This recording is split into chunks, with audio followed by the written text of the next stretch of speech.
Foam rolling is commonly used right before a workout or as recovery after. We recommend rolling for about 5 to 10 minutes and foam rolling back and forth 5 to 10 times for each position. One of the best things foam rolling is used for is DOMS, which stands for direct onset muscle soreness, which we'll explain in further detail in another one of our videos later in the week. After the first time you foam roll, you may be a little sore the following day. Your body gets used to this, however, pretty quickly, and you'll get less sore the more consistent you are at doing it. The upper back, also anatomically called the thoracic spine. With this one, your hands will go behind the neck and you're going to try to kiss your elbows together. What this does is open up the upper back and puts the musculature on stretch. A lot of people lack thoracic spine mobility, so this is one of our favorites. When rolling the lats, you're going to lay on your side with the palm facing the ceiling the whole time. Rolling from your armpit and down a few inches.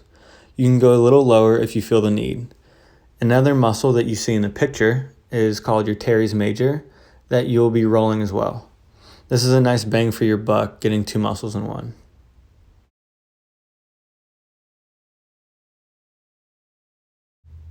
Moving on to the glutes, or your butt muscle, which is the biggest muscle in the body. You're going to set up with your leg crossed over and all your weight is going to be on that leg that is crossed.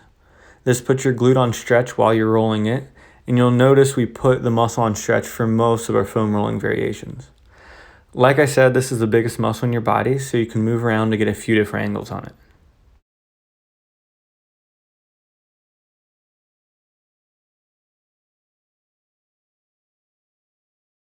Moving on to the hamstring roll.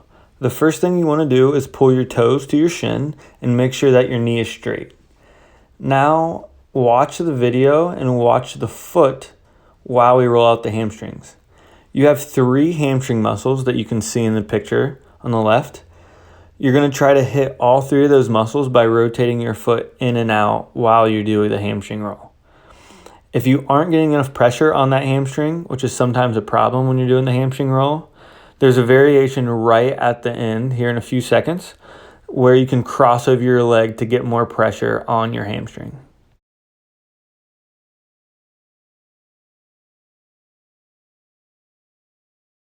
The setup for the calves is pretty similar to the hamstring.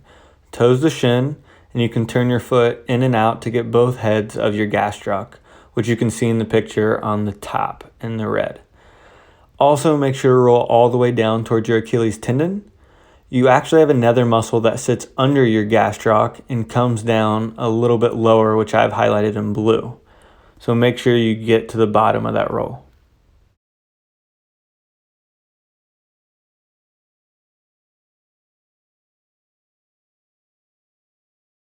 With the quadriceps foam roll, go from the hip crease all the way down to just above the knee.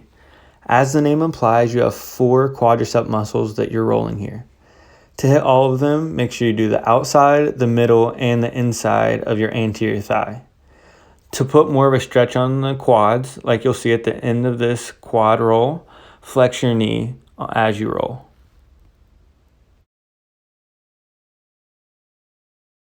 Transitioning from the quad foam roll to the IT band and TFL, you'll just roll to the side. This can be a little awkward because you got to balance a little bit. Looking at the picture, the IT band is on the outside of your leg, running from your hip and across the knee joint. This is important because passing over the knee joint, you can create a little bit more of a stretch by crossing your ankles, which looking in the video you can see.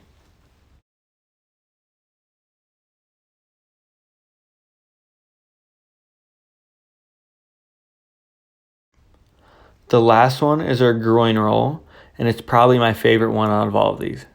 You're going to lay down and flex your knee all the way up with the roller on the inside of your groin and go from the knee all the way in to the hip as far as you can. Take your time on these because people commonly have a lot of trigger points from sitting all day and just not using these very much.